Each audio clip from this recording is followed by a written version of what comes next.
তারিখের পরে এটাই যে বাংলাদেশে একমাত্র সংঘর্ষের ঘটনা ঘটেছে তা তো না, প্রতিদিনই কিন্তু সংঘর্ষের ঘটনা ঘটছে। এই ঘটনাটাকে যেভাবে তুলে ধরে মানে মানে উঠানো হচ্ছে এবং মিডিয়ায় তোলা হচ্ছে, তার ফলে আমার মনে হচ্ছে যে এই ঘটনাকে বড় করে তারা এই ঘটনার আড়ালে আদিবাসী স্বীকৃতির দাবিটাকে সামনে নিয়ে এসে তারা আদিবাসী স্বীকৃতি চাইছে। এবং ধন্যবাদ হাসিনা আপা আপনার টক শোতে আমাকে আমন্ত্রণ জানানোর জন্য। আপনি দীর্ঘক্ষণ ধরে স্টুডেন্ট ফর সভরেন্টি তার যিনি আহ্বায়ক, ওনার নাম হলো জিয়া, তো তার বক্তব্য শুনেছেন। তিনি পুরো ঘটনার একটা বর্ণনা দিয়েছেন এবং সেই বর্ণনায় আপনি বুঝতে পারবেন, কিছুটা ধারণা করতে পারবেন যে কারা দায়ী কারা দোষী, ইতিমধ্যে আপনার কিছুটা ধারণা হয়েছে। তবে এর বাইরে হয়তো ওই পক্ষের, যেহেতু দুই পক্ষের মধ্যে দ্বন্দ্ব, ওই পক্ষের আরেকজন যদি কেউ থাকতো তাহলে হয়তো আরো একটা সুন্দর মীমাংসায় আমরা একটা আমি আমন্ত্রণ জানিয়েছিলাম কিন্তু তারা জয়েন করতে পারে নাই, তাদের ব্যক্তিগত অন্য টক শো আছে মনে হয় এর কারণে। আচ্ছা, তো যাই হোক। আরে আপনি নিশ্চয়ই এই সরকার জয়েন করে মানে এই সরকার মানে দায়িত্ব নেওয়ার পরে আপনাদের সাথে কিন্তু আমাদের টক শো হয়েছিল। একটা টক শোতে আপনি বলেছিলেন যে এখানে সবাই এনজিও ভিত্তিক এবং এনজিওরাই কিন্তু আবার যায় যে আমি সেখানে আসছি। দেখেন আপা, প্রশ্নটা হলো যে এই যে আদিবাসী দাবি এবং স্বীকৃতি দাবি এবং এর বিরোধিতা, এই আন্দোলনটা মোটামুটি পার্বত্য চট্টগ্রাম কেন্দ্রিক ছিল এবং মাঝে মাঝে এটা নিয়ে ঢাকায় দু একটা সেমিনার সিম্পোজিয়াম এইগুলো পর্যায়ে হয়েছে, কিন্তু এই দাবি নিয়ে কখনোই বাংলাদেশে কোনো রক্তক্ষয়ী সংঘর্ষ হয় নাই। অত্যন্ত দুর্ভাগ্যজনকভাবে একটা সংঘর্ষ গতকাল ঘটেছে। এখন যেহেতু সংঘর্ষ ঘটে গেছে, আমি সরকারের কাছে আহ্বান জানাচ্ছি যে এই সংঘর্ষের জন্য যারা দায়ী তাদের বিরুদ্ধে শাস্তিমূলক ব্যবস্থা নিতে, সেটা দুই পক্ষের। কারণ যেহেতু মারামারি হয়েছে দুই পক্ষের মাধ্যমে, এক পক্ষ তো মারামারি হয় নাই, আমরা ভিডিও দেখেছি, দুই পক্ষই মারামারি করেছে এবং দুই পক্ষেই আহত হয়েছে। তো কাজেই এক পক্ষের লোকদের উপরে দোষ চাপিয়ে দেয়া বা এক পক্ষে লোকদের গ্রেপ্তার করা, আমি মনে করি এটা হলো ওই যে আপনি যে কিছুক্ষণ আগে বললেন ওই ভার্সনের একটা অংশ।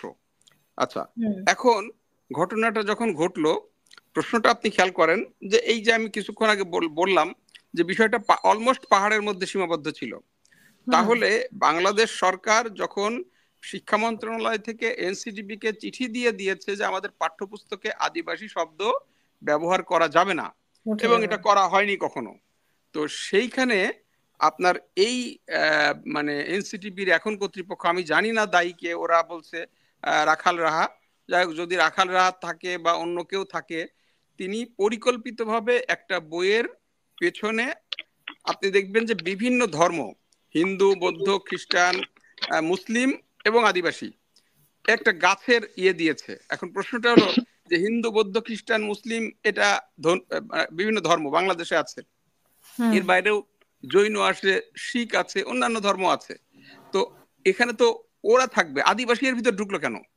আদিবাসী তো কোনো ধর্ম না, ধর্মের সিরিয়ালে আদিবাসী কি করে আসতে পারে, তাই না? আচ্ছা, এখন কাজে এইটা একটা খুব পরিকল্পিতভাবে ঢোকানো হয়েছে বলে আমি মনে করি, কারণ ধর্মের মধ্যে তো আদিবাসী আসতে পারে না। নাম্বার টু, যে যখন এই ছাত্ররা আন্দোলন করে গেল, তখন এনসিটিবি কি করেছে, তারা তাদের পাঠ্যপুস্তকের ওই মানে মানে ব্যাক কাভার তারা পাল্টে দিয়েছে, একটা নতুন পাঠ্যপুস্তক এনেছে, নতুন কাভার এনে সংযুক্ত করেছে। এখন বলা হচ্ছে যে তারা আদিবাসী সরিয়ে দিয়েছে, এটা কি সঠিক? আসলে তো তারা কাভার চেঞ্জ করেছে এবং সেখানে মানে ওই গাছটা কি আছে, ওই গাছটা কি আছে, মানে যে গাছটা দেওয়া হয়েছে ওটা কিছুই নাই, সম্পূর্ণ নতুন একটা কাভার নিয়ে এসেছে, সম্পূর্ণ নতুন একটা কাভার নিয়ে তাহলে এসেছে। আপনার নাম কি কষ্ট, মানে এটা মানা যাবে না কেন উঠিয়ে দিয়েছে? কারণ ওখানে তার আদিবাসী নাই। না আমি কথাটা বলি, তার ওই যে কাভারটা সরিয়ে দেওয়ার কারণে কিন্তু আপনার মুসলিমও সরে গেছে, হিন্দুও সরে গেছে, বৌদ্ধ সরে গেছে, খ্রিস্টানও সরে গেছে, স্বাভাবিকভাবে আদিবাসীও সরে গেছে, যেহেতু কাভারটা চেঞ্জ হয়ে গেছে।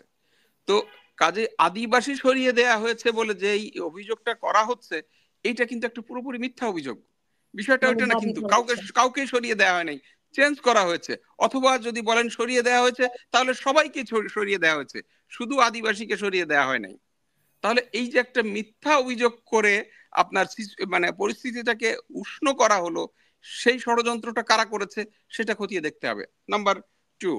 নাম্বার 3 হলো, আমি বলেছিলাম আপনাকে যে এই সরকারের ভেতরে যে যারা উপদেষ্টাতে আছে তারা দীর্ঘদিন ধরে আপনার আমি যেহেতু পার্বত্য চট্টগ্রাম নিয়ে কাজ করি, আমি জানি এরা এনজিওর সাথে জড়িত।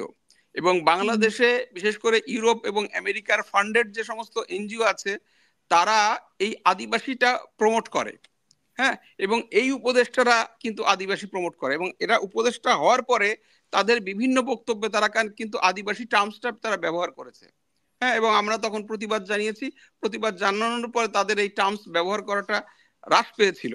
এখন কালকে যখন ঘটনাটা ঘটলো, আমাদের আইনমন্ত্রী তিনি একটি মেয়ের ছবি দিয়ে বললেন দুষ্কৃতকারীদের যারা এই ঘটনা ঘটিয়েছে তাদের গ্রেপ্তার করা হবে। কেন? এটা কিন্তু এই আইনমন্ত্রী হয়ে কিন্তু তিনি একটি বেআইনি কাজ করেছেন। সেই বেআইনি কাজটা কি? কারণ দুই পক্ষের লোক তো আহত হয়েছে।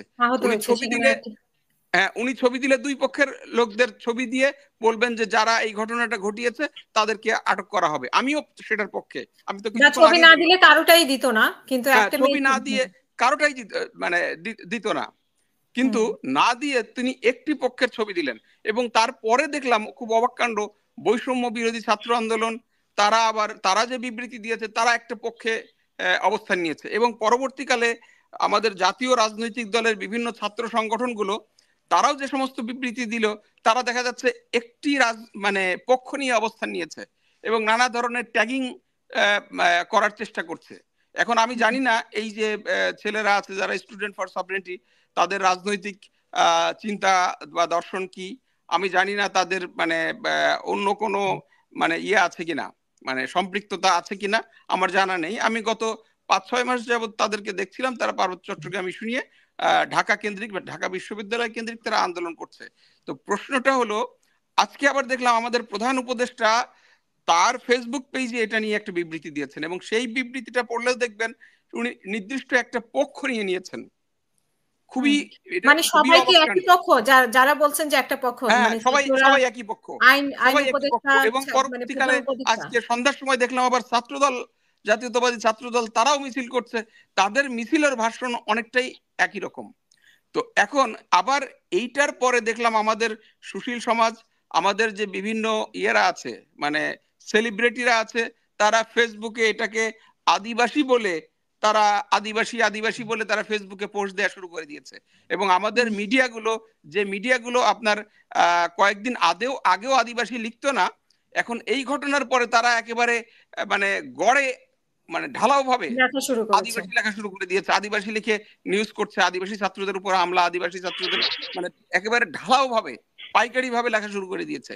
তো কাজেই আমার নিজের কাছে মনে হচ্ছে, এবং পরিস্থিতির কারণ এই সরকারের আমলে অর্থাৎ 5 তারিখের পরে এটাই যে বাংলাদেশে একমাত্র সংঘর্ষের ঘটনা ঘটেছে তা তো না, প্রতিদিনই কিন্তু সংঘর্ষের ঘটনা ঘটছে, এবং অনেক লোক কিন্তু এই সংঘর্ষে মারা গিয়েছে। হ্যাঁ, অনেকগুলো মানে 5 তারিখের পর থেকে যদি আপনি সরকারি রেকর্ড দেখেন, সেখানে কিন্তু অনেক মৃত্যুর সংখ্যা।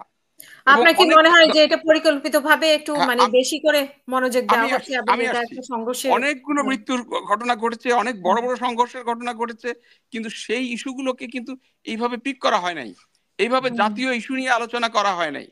এখন এই যে একটা ছোট্ট ঘটনা, আমি নিশ্চয়ই মানে এটাকে অনাকাঙ্ক্ষিত বলবো, এবং মানে এটাকে আমি মানে কোনোভাবেই সাফাই দিয়ে বা ঢাকতে চাই না, কিন্তু প্রশ্নটা হলো যে এই ঘটনাটাকে যেভাবে তুলে ধরে মানে মানে উঠানো হচ্ছে এবং মিডিয়ায় তোলা হচ্ছে, তার ফলে আমার মনে হচ্ছে যে এই ঘটনাকে বড় করে তারা এই ঘটনার আড়ালে আদিবাসী স্বীকৃতির দাবিটাকে সামনে নিয়ে এসে তারা আদিবাসী স্বীকৃতি চাইছে।